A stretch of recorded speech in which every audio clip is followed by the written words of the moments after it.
نبی صلی اللہ علیہ وسلم کی سب سے پہلی زوجہ محترمہ سیدہ خدیجہ بنت خویلد رضی اللہ عنہا ہیں۔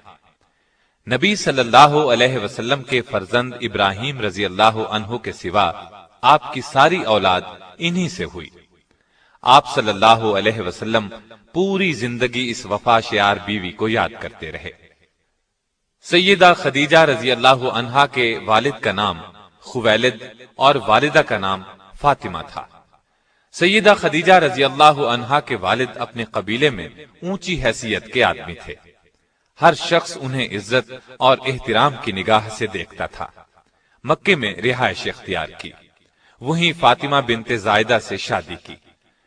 ان کے بطن سے اللہ تعالیٰ نے وہ بیٹی عطا کی جو امت مسلمہ کی پہلی ام المؤمنین بنی۔ سیدہ خدیجہ رضی اللہ عنہا عام الفیل سے 15 سال پہلے پیدا ہوئیں۔ اس طرح آپ نبی صلی اللہ علیہ وسلم سے قریباً 15 سال پہلے اس دنیا میں تشریف لائیں۔ رسول اللہ صلی اللہ علیہ وسلم سے پہلے آپ رضی اللہ عنہا کے 2 نکاح ہوئے۔ پہلے خاوند کا نام عتیق بن عابد مخزومی تھا۔ ان سے آپ کے ہاں ایک بچی ہند پیدا ہوئی۔ دوسرا نکاح ابو حالہ ہند بن نباش سے ہوا۔ ان سے آپ کے ہاں 2 بچے ہند اور حالہ پیدا ہوئے۔ بعض مورخین نے لکھا ہے کہ پہلا نکاح ابو حالہ سے ہوا تھا۔ عام الفیل سے 20 سال بعد فجار کی جنگ چھڑ گئی۔ اس میں خدیجہ رضی اللہ عنہا کے والد اور شوہر لڑائی کے لیے نکلے اور مارے گئے۔ آپ رضی اللہ عنہا کے خاندان کا پیشہ تجارت تھا۔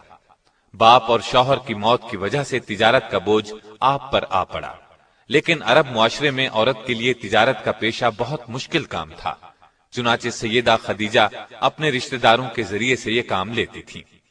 انہیں مال تجارت دے کر دوسرے ملکوں کی طرف روانہ کرتی۔ رشتہ داروں کو اس کام کا باقاعدہ معاوضہ دیا جاتا۔ اس زمانے میں رسول اللہ صلی اللہ علیہ وسلم بکریاں چرایا کرتے تھے۔ آپ لوگوں میں صادق اور امین مشہور ہو چکے تھے۔ آپ کی دیانتداری کی شہرت مکے میں چاروں طرف پھیل چکی تھی۔ یہ شہرت سیدہ خدیجہ رضی اللہ عنہا کو بھی پہنچی تو انہوں نے پیغام بھیجا کہ آپ میرا سامان تجارت لے کر جائیں۔ جو معاوضہ میں دوسروں کو دیتی ہوں اس سے 2 گنا دوں گی۔ رسول اللہ صلی اللہ علیہ وسلم نے پیشکش کو قبول فرما لیا۔ آپ کا یہ سفر تجارت انتہائی کامیاب رہا۔ چنانچہ تجارت کے اس سفر کے 2 ماہ 25 دن بعد خود سیدہ خدیجہ رضی اللہ عنہا نے نکاح کا پیغام بھجوایا۔ نبی صلی اللہ علیہ وسلم نے اپنے چچا کے مشورے سے اس پیغام کو قبول کر لیا۔ سیدہ خدیجہ رضی اللہ عنہا نہایت سمجھدار اور شریف خاتون تھیں۔ اللہ تعالی نے مال و دولت سے بھی نوازا تھا۔ اپنے قبیلے میں باعزت تھیں، اس لیے ہر شخص ان سے نکاح کا خواہش مند تھا، لیکن قدرت نے انہیں اپنے نبی صلی اللہ علیہ وسلم کے لیے منتخب کر لیا تھا۔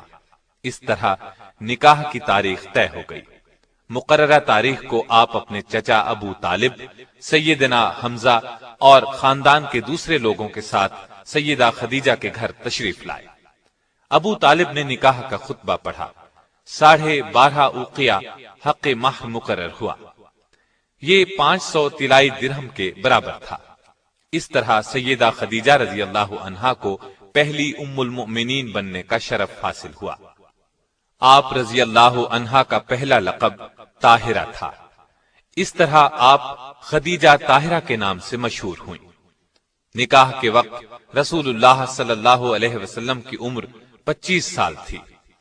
سیدہ خدیجہ کی عمر 40 سال کی تھی۔ نکاح کے بعد سرداران قریش اور دیگر لوگوں نے مبارکباد دی۔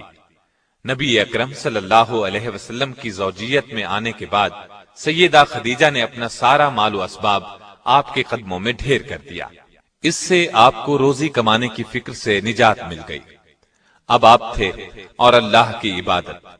سیدہ خدیجہ نے ہر مشکل اور پریشانی کے وقت نبی صلی اللہ علیہ وسلم کو تسلی دی، دلاسا دیا اور پریشانی دور کرنے کے لیے جو کچھ کر سکتی تھیں کرتی رہیں۔ مثلا جب آپ پر پہلی وحی یعنی اقرا بسم ربک الذی خلق غار حرا میں نازل ہوئی تو نبی اکرم صلی اللہ علیہ وسلم گھر تشریف لائے، بدن مبارک پر لرزہ طاری تھا۔ سیدہ خدیجہ رضی اللہ عنہا سے فرمایا مجھے کپڑا اوڑھا دیں۔ جب کچھ دیر بعد گھبراہٹ دور ہوئی تو غار ہرا میں پیش آنے والا واقعہ سیدہ خدیجہ سے بیان کیا۔ سیدہ خدیجہ نے آپ کو تسلی دی اور کہا قسم ہے اس ذات کی جس کے قبضے میں میری جان ہے، میں امید رکھتی ہوں کہ آپ اس امت کے نبی ہوں گے۔ اس کے بعد سیدہ خدیجہ رضی اللہ عنہا آپ صلی اللہ علیہ وسلم کو اپنے چچا زاد بھائی ورقہ بن نوفل کے پاس لے گئیں۔ آپ نے پورا واقعہ سنایا۔ اس واقعے کو سن کر انہوں نے یقین کے لہجے میں کہا یہ وہی فرشتہ ہے جو موسیٰ علیہ السلام پر اترا تھا، کاش میں اس زمانے تک زندہ رہوں جب آپ کی قوم آپ کو وطن سے نکالے گی۔ اگر میں نے آپ کا وہ زمانہ پایا تو میں آپ کی ضرور مدد کروں گا۔ اللہ کے حکم سے جب آپ نے نبوت کا باقاعدہ اعلان فرمایا تب بھی سب سے پہلے سیدہ خدیجہ رضی اللہ عنہا ہی نے آپ کا پیغام قبول فرمایا اور ایمان لائیں۔ مردوں، عورتوں اور بچوں سبھی میں سب سے پہلے ایمان لائیں۔ آپ رضی اللہ عنہا نے نہ صرف نبوت کی تصدیق کی بلکہ آغاز اسلام میں آپ صلی اللہ علیہ وسلم کی سب سے بڑی مددگار بھی تھیں۔ آپ صلی اللہ علیہ وسلم کو چند سال تک کفار اذیت نہ دے سکے۔ اس میں بڑی حد تک سیدہ خدیجہ رضی اللہ عنہا کا اثر کام کر رہا تھا۔ مکے میں سیدہ خدیجہ کا بہت اثر رسوخ تھا۔ مشرکین نبی صلی اللہ علیہ وسلم کو جھٹلاتے تھے، اس سے آپ کو بہت صدمہ ہوتا، لیکن یہ صدمہ سیدہ خدیجہ کے پاس آ کر دور ہو جاتا تھا، اس لیے کہ وہ آپ صلی اللہ علیہ وسلم کی باتوں کی تصدیق کرتی اور مشرکین کے سلوک کو بے اثر کر دیتی تھی۔ سات نبوی میں قریش مکہ نے آپ صلی اللہ علیہ وسلم سے، آپ کے حامیوں سے اور بنو ہاشم سے تمام تر تعلقات توڑ لیے اور آپ صلی اللہ علیہ وسلم کو ان تمام لوگوں سمیت شیب ابی طالب میں رہنے پر مجبور کر دیا۔ وہاں آپ صلی اللہ علیہ وسلم کو 3 سال تک رہنا پڑا۔ یہ زمانہ سخت تکلیف دہ تھا۔ بچوں کے بھوک سے بلبلانے کی آوازیں سنائی دیتی تھیں۔ اس گھاٹی میں سیدہ خدیجہ بھی آپ صلی اللہ علیہ وسلم کے ساتھ تھیں۔ آپ نے بھی ہر وہ تکلیف برداشت کی جو دوسرے کر رہے تھے، پتے کھا کر گزارا کیا۔ ان حالات میں سیدہ خدیجہ رضی اللہ عنہا کے اثر و رسوخ سے کبھی کبھار کھانا پہنچ جاتا تھا۔ آخر کار قریش کے آپس کے اختلاف کی وجہ سے 3 سال بعد 10 نبوی میں اس مصیبت کا خاتمہ ہوا، یعنی ہجرت سے 3 سال پہلے وہاں سے نکلے۔ نبی اکرم صلی اللہ علیہ وسلم کے ساتھ سیدہ خدیجہ نے بھی اس سخت تکلیف دہ ماحول سے نجات پائی، لیکن مسلسل تکالیف کی وجہ سے ان کی صحت بہت خراب ہو گئی تھی۔ آخر کار رمضان 10 نبوی میں اس دار فانی سے دار آخرت کی طرف انتقال فرما گئیں۔ انا للہ و انا الیہ راجعون۔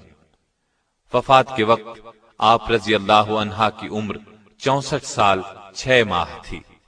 اس وقت تک شریعت میں نماز جنازہ کا حکم نہیں تھا، اس لیے آپ رضی اللہ عنہا کو اسی طرح دفن کر دیا گیا۔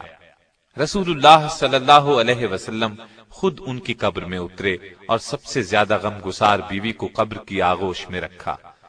آپ رضی اللہ عنہا کی قبر جنت المعلا میں ہے۔ آپ کی وفات کے سال کو عام الحزن قرار دیا گیا۔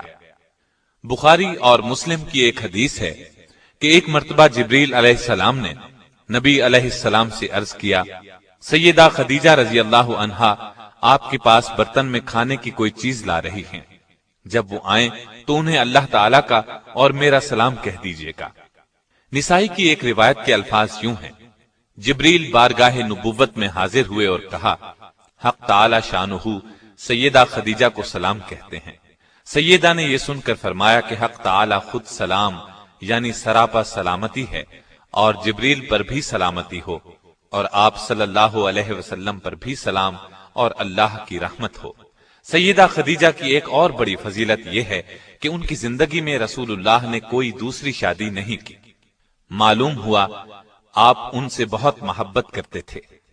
بخاری اور مسلم کی روایات کے مطابق آپ نے انہیں جنت میں ایسے محل کی بشارت دی جو موتی کا ہوگا۔ بلکہ مسند احمد میں روایت ہے کہ رسول اللہ صلی اللہ علیہ وسلم نے فرمایا، مجھے حکم دیا گیا ہے کہ میں خدیجہ کو جنت میں ایک ایسے محل کی بشارت دوں جو موتیوں سے بنا ہوا ہوگا، جس میں شور و غل اور محنت و مشقت نہیں ہوگی۔ سیدہ خدیجہ کی وفات کے بعد آپ صلی اللہ علیہ وسلم اکثر انہیں یاد کرتے اور تعریف فرماتے تھے۔ نبی صلی اللہ علیہ وسلم سیدہ کی زندگی میں ان کی سہیلیوں سے اچھا سلوک فرماتے تھے اور انتقال کے بعد بھی ان سے اچھا سلوک کرتے رہے۔ جب کوئی چیز آتی تو آپ اس میں سے کچھ حصہ الگ کرتے اور فرماتے، یہ خدیجہ کی فلاں سہیلی کو دے آؤ۔ نسائی اور مسند احمد کی روایت کے الفاظ یہ ہیں کہ نبی صلی اللہ علیہ وسلم نے فرمایا، جنت کی عورتوں میں سب سے افضل یہ 4 عورتیں ہیں: خدیجہ بنت خویلد، فاطمہ بنت محمد، مریم بنت عمران اور آسیہ جو فرعون کی بیوی تھی۔ سیدہ کی اس خصوصیت میں کوئی دوسری ام المؤمنین شریک نہیں ہوئی۔ بخاری، مسلم اور مسند احمد کی ایک روایت میں سیدہ خدیجہ کو تمام جہانوں کی عورتوں سے بہتر فرمایا۔ آپ کے پہلے خاوند سے ایک بیٹے ہند تھے، یہ آپ کے ساتھ ہی ایمان لے آئے۔ انہی کی نسبت سے آپ رضی اللہ عنہا کی کنیت ام ہند تھی۔ رسول اللہ صلی اللہ علیہ وسلم سے سیدہ خدیجہ کے ہاں 6 بچے ہوئے، 2 صاحبزادے جو بچپن میں فوت ہو گئے اور 4 صاحبزادیاں۔ ان کی تفصیل یہ ہے: قاسم رسول اللہ صلی اللہ علیہ وسلم کے سب سے بڑے صاحبزادے تھے، انہی کے نام پر آپ کی کنیت ابو القاسم تھی۔ بچپن میں مکے میں انتقال کر گئے۔ دوسرے صاحبزادے عبداللہ تھے، یہ بھی کم عمری میں ہی انتقال کر گئے۔ ان کے لقب طیب و طاہر تھے، اس لیے کہ یہ زمانہ نبوت میں پیدا ہوئے تھے۔ سیدہ زینب رضی اللہ عنہا، یہ رسول اللہ صلی اللہ علیہ وسلم کی سب سے بڑی صاحبزادی تھی، اور دوسری صاحبزادیاں سیدہ رقیہ رضی اللہ عنہا، سیدہ ام کلثوم رضی اللہ عنہا اور سیدہ فاطمہ رضی اللہ عنہا ہیں۔